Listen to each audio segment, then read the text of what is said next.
मुख्यमंत्रियों की हिस्सेदारी बराबर की रहने वाली, ऐसा आपको लग रहा है। हर्षवर्धन त्रिपाठी, आपको क्या लगता है कि ये वही नीतीश कुमार रहेंगे जो इससे पहले की सरकार में थे, कि इस बार नीतीश कुमार की भूमिका या फिर दावेदारी कुछ बदली सी रहेगी बतौर मुख्यमंत्री? लक्ष्मण जी, नीतीश जी ने हम सबको चौंकाया है, और जिस तरह से उनके ऊपर ढेर सारे सवाल उठ रहे थे, और उसके बाद एक नौजवान तेजस्वी वो माइक मतलब मोबाइल को माइक बनाता है और सभा में नहीं जा पाता है क्योंकि हेलीकॉप्टर नहीं उड़ पाया, और दूसरी तरफ वो बूढ़ा बुजुर्ग अशक्त ऐसा जो हम सब मान रहे थे, वो नीतीश कुमार रैलियां करता है, रोड शो करता है, तो थोड़ा नीतीश कुमार ने परसेप्शन बदल दिया है। लेकिन इस सब के बावजूद मेरा ये मानना है कि नीतीश कुमार, किसी दिन ऐसा होगा जब नीतीश कुमार बताएंगे कि हमारा अपना मुख्यमंत्री तय हो गया है, ये हमारा उत्तराधिकारी होगा। अभी निश्चित तौर पर वो मुख्यमंत्री बनने जा रहे हैं, क्योंकि जो कुछ दिख रहा है, निजी तौर पर मैं मानता हूं कि नीतीश जी को उससे आगे बढ़ना चाहिए।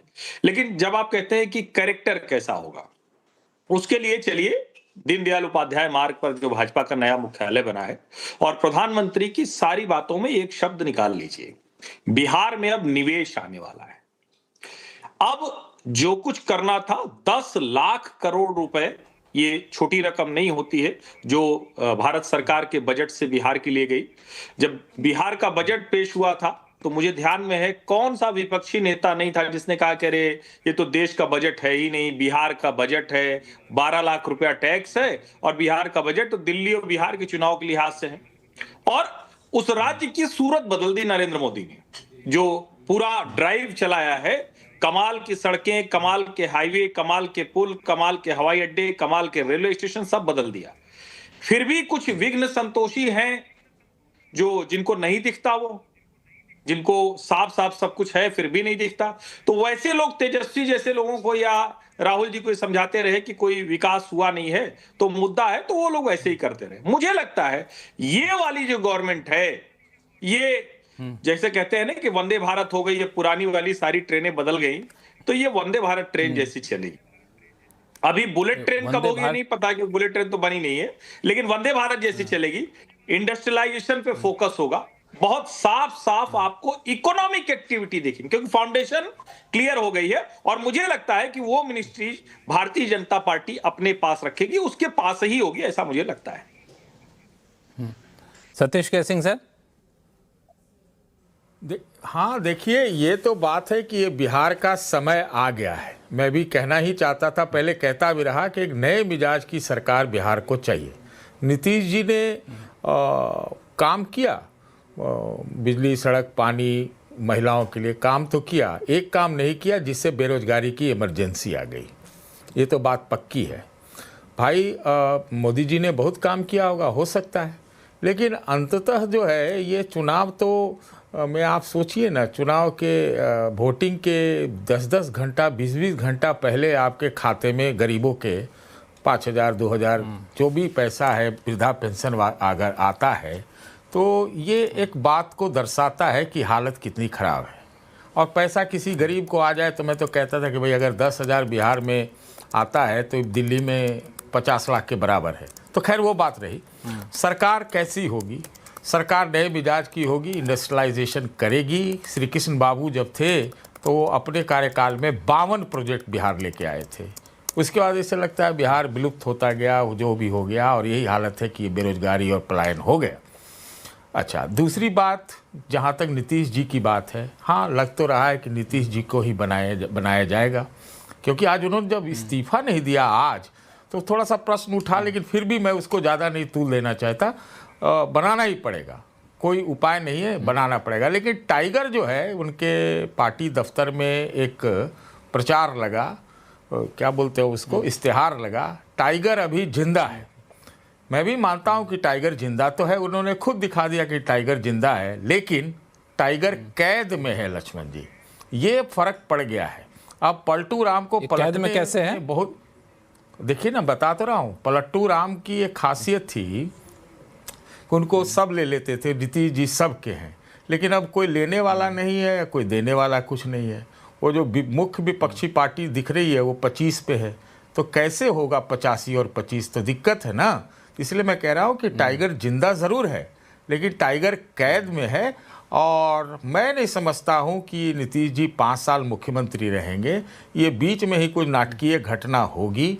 अभी तो पब्लिक का जोर है, इसलिए नीतीश जी को भारतीय जनता पार्टी को बनाना पड़ा। नहीं तो ये तो क्या है, अगर ये बीजेपी बहुत सशक्त अपने आप से रहती तो फिर नीतीश को कब का किनारे लगा देती।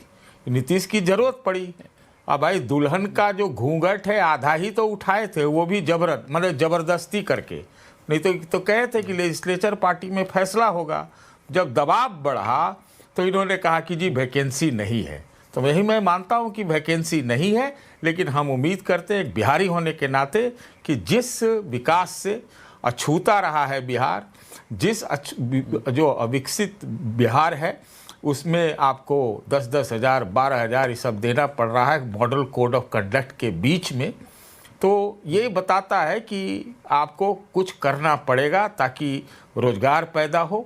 रोजगार की फैक्ट्री लगानी पड़ेगी। हम तो कह रहे फैक्ट्री मत लगाओ, उस पे आऊंगा,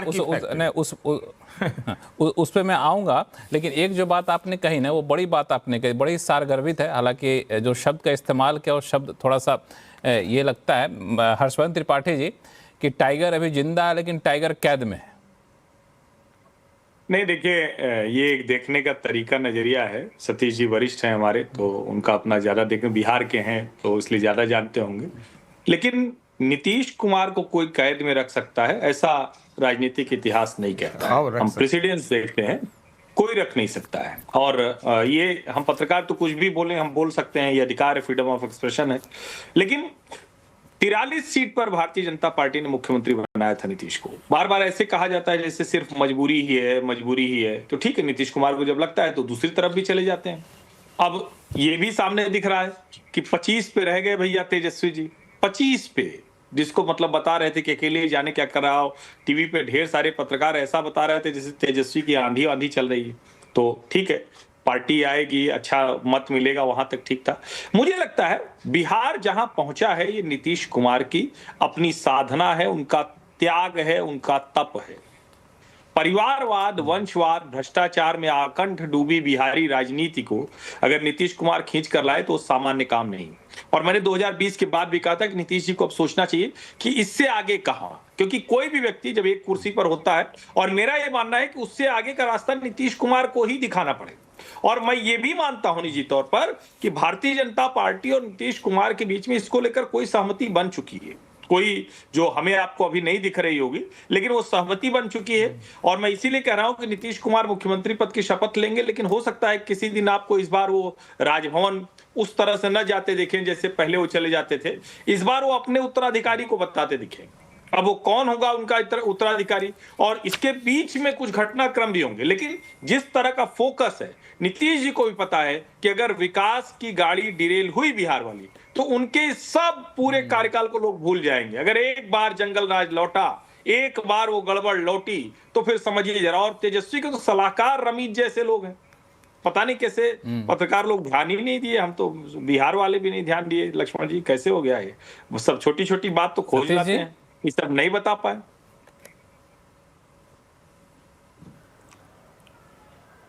कोई जवाब दूं क्या?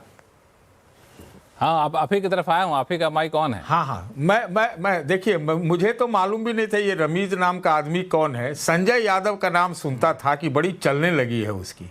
आज नतीजा आप देखिए रहे हैं। अगर आरजेडी कल को टूट जाए तो मुझे तो कोई आश्चर्य नहीं होगा, बिल्कुल नहीं आश्चर्य होगा। हो सकता है जेडीयू में ही चले जाए कुछ लोग उसके, ये भी हो सकता है, कुछ इधर कुछ उधर। आरजेडी टूट के जेडीयू में क्यों जाएगी? उससे तो कुछ फायदा होगा नहीं। नहीं, वो आप देखिए ना, जो टाइगर को अपना टाइगर भी तो रहना है। ये सब आप इस सब से इनकार मत कीजिए ना। और वैसे भी हर्षवर्धन जी जो कह रहे हैं, अब नीतीश जी नहीं तय कर पाएंगे, अब भाजपा तय करेगी कि कब क्या होना है। इज्जतदारी एक विदाई तो होनी है। तो वैसे भी तो मेरा ये कहने का मतलब है कि भाई सारा कुछ तो है। रमीज की तो बात सब लोग याद करते हैं, लेकिन ये अनंत सिंह के ऊपर कोई कुछ बोलता ही नहीं। आधा दर्जन अपराधी मूल के लोग एनडीए में जीत के आ गए। अरे भाई, ये सब तो गंदे हैं, जंगल राज वाले, हटाओ, इसीलिए हार गए 25-30 सीट जो निपट गए। लेकिन उनके बारे में भी तो टिप्पणी करना चाहिए। और अनंत सिंह जी तो नीतीश जी के पार्टी से हैं। हम पहले भी बोल रहे थे वो जीत ही जाएंगे।